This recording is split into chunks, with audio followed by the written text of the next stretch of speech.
Hello, you wonderful people. So for today's video, I want to, talk about the fact is of like the whole Shadow Hearts series in particular, like whether or not there would actually be a fourth one. Because Shadow Hearts, if you're unfamiliar, is this turn-based JRPG. I guess like dark fantasy would kind of be like the genre you kind of stick with it. But it's a very good series. Obviously, there's not technically 3 games. Technically, there's 4 because the first game in the series is a PlayStation game called Codeka, which later on kind of spun off yet was kind of sequel series is the Shadow Hearts series. I think the best way to kind of compare is like at least Codeka and Shadow Hearts 1 kind of have like this, like I said, dark fantasy aspect, but it's kind of like this gothic aesthetic to it. Especially, definitely Codeka. I said Shadow Hearts kind of has it, but Shadow Hearts, as the series progressed, it lost that to a certain extent, like because it's kind of like a horror series in a sense too, with kind of like this spooky, eerie kind of.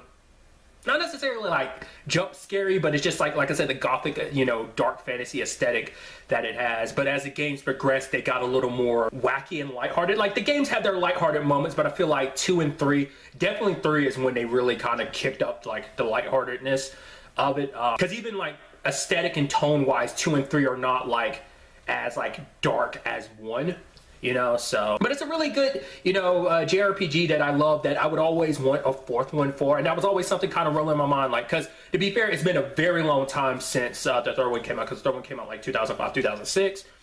So I was actually looking it up before this video, and it like, the only things I could ever find were like basically the creator of Shadow Hearts was working on a new game, but a lot of the posts I was seeing was from like a few years ago, like 2 or 3 years ago. So I don't know where all that's standing, because it wasn't necessarily going to be a new Shadow Hearts game, it was going to be something else. But there was also talks about remasters and stuff like that, because I was like, yeah, that's a JRPG I would love to see kind of get remastered. Granted, I don't know how well received it is, because it's not one of those JRPGs I've heard about. Like the only reason why I know about Shadow Hearts in general is because my cousin randomly had like Codeka, and then she had Shadow Hearts 1. And then because I liked Shadow Hearts 1, I found out about Shadow Hearts 2 and 3. I don't know how well received they were.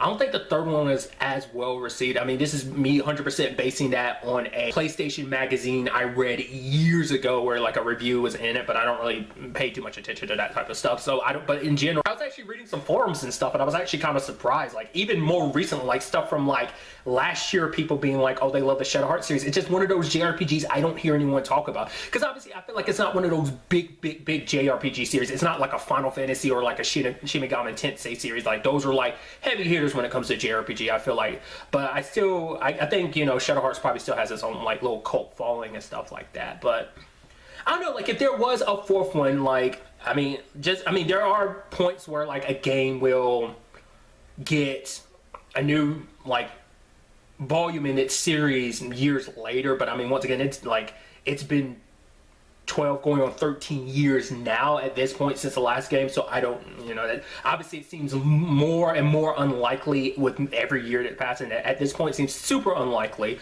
But like I said, I wouldn't mind seeing like a remaster of those games in some shape or form. Because even the creator from the post I was reading, it was like a interview or something that was translated or something, and it was basically him, the creator, being like, me and the team, it's not something they had planned at that time, but it was something that him and the staff would like to get together and to do. So I don't know if anything ever really happened about that. From what I haven't seen anything, not unless I missed it. But because there's a lot of things I think would be interesting, like if they brought the series back to, like, because obviously like those games are time period games. Like they take place, in like the early 1900s. Like the first one takes place around World War I, same thing for the second one. The 3rd one takes place in around the time of the Great Depression. Because it's also another interesting thing too, because I actually talked about the Shadow Hearts series like years back. I say years back, but it was like a year or 2 ago. But I made a video kind of going a little more in depth and discussing the game series in general. But what's interesting is, one, the whole, like, obviously it kind of does its own thing with the whole turn-based aspect, because there's the whole Judgment Ring. Like, if you are curious about it, I'll include a link to in the description down below to the video I made where I talked about it. But you can also just look it up or Google yourself, like, learning about the Judgment Ring and how that whole thing works. It's just a very unique way of going about handling the turn-based combat aspect that I always thought was kind of interesting. It's something that's very unique to the Shadow Hearts series. But not just that, I also talked about the fact is that, Shadow Hearts was the first game series where I came across that has multiple endings. That was something I wasn't used to at that time.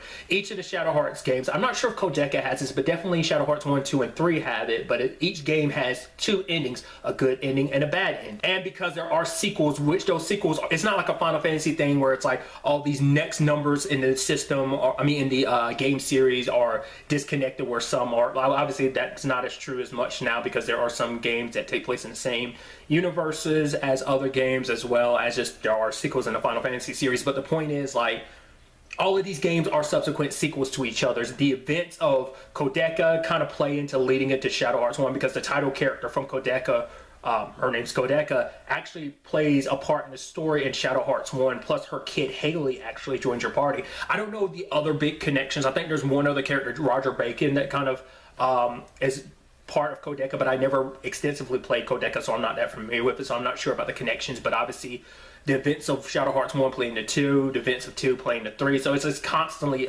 built upon itself. So I'd be so, and because of that, there are actual canonical endings with those. Like the canonical ending for 1 is the bad ending. The canonical ending, I mean, I've always assumed, and looking at some of the stuff I was reading, it kind of reaffirmed what I believe is that the good ending is a canonical ending for 2, which is interesting because I was just reading something that basically the creator was almost being like, because 2's ending is canonical as being the good ending, I think you could almost look at Shadow Hearts 1's ending technically being the canonical, its good ending technically being a canonical ending. I guess it's just a sense of, it's kind of spoilers, but Yuri and Alice get reunited, so it's, I guess you can make the argument that that ending you get in the true ending, it's just kind of them after they got reunited and they're on the train and everything. Like, I think that's what I was reading, at least that was my understanding. I could have completely misinterpreted what the post was saying, but I just thought it was kind of an interesting. It's a series I wouldn't necessarily want rebooted because I wouldn't want them to change anything, just because it's like, I like a lot of